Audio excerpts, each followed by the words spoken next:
Good morning and welcome back to This Week in Magic Online Finance. Thank you so much for joining me yet again, and as always, we're going to start off the week with the news. And the biggest story today, well, how could it be anything other than those first few Theros Beyond Death previews? We're still about a month away from the set's formal release, but I'm pretty hyped already. And, here's hoping we don't have another Oko situation on our hands and instead end up with a healthy standard format from day one. Let's begin with Elspeth Sun's Nemesis. Now, 4 mana is probably too much for Modern, but there are definitely some white mid-range decks in Pioneer that could make good use of Elspeth. She's a total card advantage machine, and I suspect it'll be fairly trivial to get her back from the graveyard at least once, if not twice per game. Now, I don't know if I buy the viability of the self-mill plan that some people want to run with Elspeth, but as a value engine in a mostly fair deck, sign me up for that. My only worry with Elspeth right now is standard play. I don't think she fits neatly into any of the existing archetypes, and I'm not sure there's enough out there to create one around her yet. We have only seen the first few cards from Theros Beyond Death though, so there's plenty of time for Elspeth to find a home in Standard at some point. Plus, Pioneer play is going to matter a lot more for her value on MTGO, and I feel a lot more certain that she'll find a home there. I feel the reverse about Ashiok Nightmare Muse. I like Ashiok a lot in Standard, where they can do a pretty solid Teferi Hero of Dominaria impression in a deck like Esper Control. In Pioneer, though, I'm a lot less certain. Esper decks in that format have access to the actual Teferi Hero of Dominaria, and that card still feels a lot stronger to me. There also just aren't that many Dimir-colored decks in Pioneer right now, while there are a few potential white decks for Elspeth. So, as such, I expect Ashiok to be worth more in paper, and less on MTGO, and the reverse for Elspeth. Lastly, we have Athreos Shroud Veiled, the buy a box card for Theros Beyond Death. Now, Kenrith the Returned King, who is the buy a box card for Throne of Eldraine, is only worth about a ticket and a half right now, despite actually seeing some play in Standard, so Athreos would either have to see more play in Standard, or find a home in Modern or Pioneer if it's going to be financially relevant. And looking at the card, I don't really see it. It might show up as a 1 of or 2 of in Standard Control mirrors from time to time, but that shouldn't be enough for it to maintain a high price tag, even with lessened availability on MTGO. Let's move on now to Gaining Ground, where in Pioneer, the card that gained the most ground this week was Hydroid Krasis, which jumped 9 tickets from 10 up to 19. Hydroid Krasis is still on the rise, too, with a price chart that's pointed straight up at the ceiling. The reason for this card's rise? Well, it's the blue-green ramp deck in Pioneer that's pretty darn reminiscent of the standard deck that, utterly dominated the format prior to Oko's banning.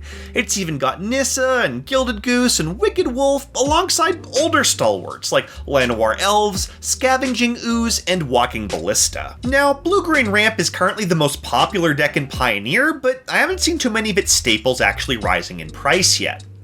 Wicked Wolf, Nissa, and Gilded Goose are still pretty cheap, though all 3 have started to tick up a little bit in recent days. Walking Ballista might actually be the most interesting spec in the deck, though, since it was as high as 22 tickets last month, but it's just 10 tickets now. As more people flock to Simic in Pioneer, though, all of these cards could end up gaining quite a bit of ground. As for Hydroid Krasis itself, it's possible that the card could eventually match its 2019 high of 40 tickets. Just be aware that an Oko ban in Pioneer is possible, and that would really hurt Hydroid Krasis' value. Oko doesn't seem super overpowered in the format right now, but that's what I thought about Oko in Standard and Modern at first as well. It's honestly possible that Oko will be banned almost everywhere in 2020, which would kill Hydroid Krasis' value almost entirely. Now, over in Modern, the card that gained the most ground this week was Force of Negation, a staple that had been losing value for months now. That changed this week, and Force of Negation gained about 7 tickets, jumping from 45 back up to 52. Now, that's still a far cry from the 80 ticket mark that this card had hit back in late October, but it is up about 12 tickets from its absolute rock bottom, so hey, progress! Force of Negation was down for 2 big reasons: Modern's current unpopularity and Modern Horizons flashback drafts. The flashback drafts are gone now, and Modern will be popular again at some point in the new year, so look, this card might keep seesawing around between 40 and 60 for the foreseeable future, which is what its price chart seems to indicate is going on, but definitely keep an eye on this price tag if you want in. It will hit 80 again at some point in 2020, and you should probably plan to snag a set soon if you're in the market. Let's move on now to our biggest losers, where in Pioneer it was our old pal Oko dropping in price, losing 15 tickets this week from 70 down to 55. This isn't the Oko-pocalypse though, because the card's popularity in Modern is only continuing to rise, and it's a 4 in the most popular Pioneer deck as well, so if anything, it's the fact that Oko is too popular that's scaring people away. And I honestly think they have a point, because right now I can't see much standing between Oko and a Modern ban. I suppose WotC might be okay with the fact that Oko sees play in a bunch of different Modern decks instead of merely making a single Modern deck feel stupid overpowered, but it seems far more likely to me that they're going to correctly realize that a world in which every deck in the format is stretching their mana to play a 3-mana Simic Planeswalker is a world that we shouldn't be living in for long. Oko might not be as overpowered in Pioneer, but there's still plenty of time, and the fact that Oko is a fixture in the format's hottest new deck should be concerning to anyone who wants to keep this Planeswalker around. So yeah, none of what I said last week has changed really. Oko is still an absurdly powerful card over the short term, but long term I don't think it'll be worth all that much because it will likely get banned into oblivion. I think some people are starting to get worried about that, but not nearly enough people considering the fact that Oko's price tag actually appears on the rise again after that 15-ticket drop last week. And look, I get not wanting to sell a card that's clearly so powerful and integral to both of MTGO's key formats, but just be aware if you do hold on to your Okos that you are living on borrowed time. Now, there weren't any big Standard or Modern losers this week, so let's keep talking about Pioneer. Oko may have lost the most value in Pioneer this week, but Mutavault and Kalidas Trader of Get also made the list, with each of those cards dropping about 4 tickets in value. Mutavault dropped from 13 down to 9, while Kalidas tumbled from 24 down to about 20. Now, these drops might not seem like much, but they're part of a longer trend.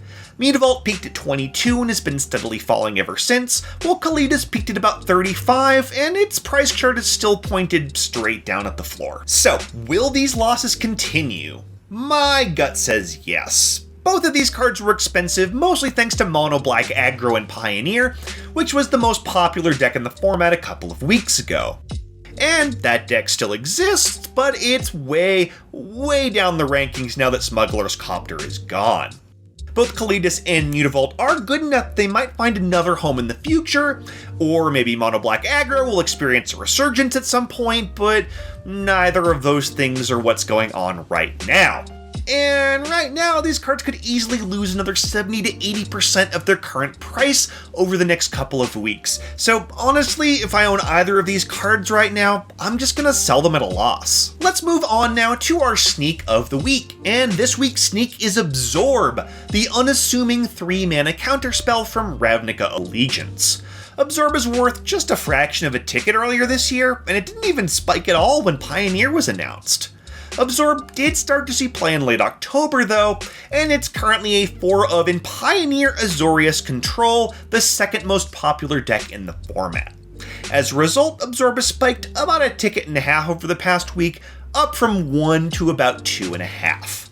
And yeah, that might not seem like much, and it's not like this card has a ton of upside, but it has become a Pioneer staple, and looking at its price chart right now, it's pointed straight up at the ceiling. So if you don't have a set of Absorbs, I'd pick them up soon. As always, let's end the week by taking a look at the MTGO Trader's sales data over the past 7 days, and this gives us a great idea of which cards are actually selling the best right now, regardless of price increases or decreases. Looking at overall sales by volume, we've got a brand new card to talk about this week.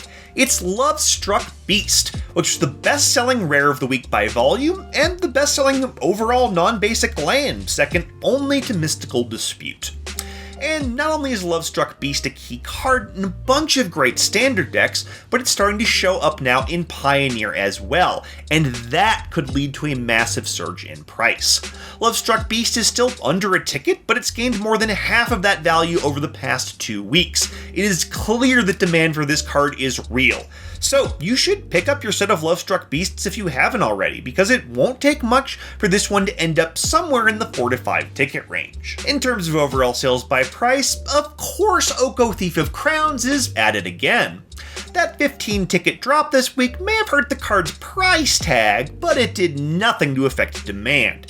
People are still buying tons of Okos, just as they have since that card was printed, and nothing short of a multi-format ban is going to change that. So I'm still very skeptical about Oko long-term, as I said earlier, but against Oko's short-term price gains at your own risk. I'd also like to highlight Brazen Borrower here, since the Mythic Fairy Rogue is all the way up to number 3 on this list. Its price tag has been more stable than Oko's, but it has slowly and steadily gained value for weeks now. I can't see anything in Brazen Borrower's price chart to indicate there's a major spike coming or anything, but this card sees play in every Eternal format, and it's a safe bet to spike at some point in 2020. So no, you don't have to rush out and buy these today, but definitely put them somewhere on your shopping list. And that's all I've got for you this week. Thank you so much for joining me, and I will be back again next Monday morning for another episode of This Week in Magic Online Finance.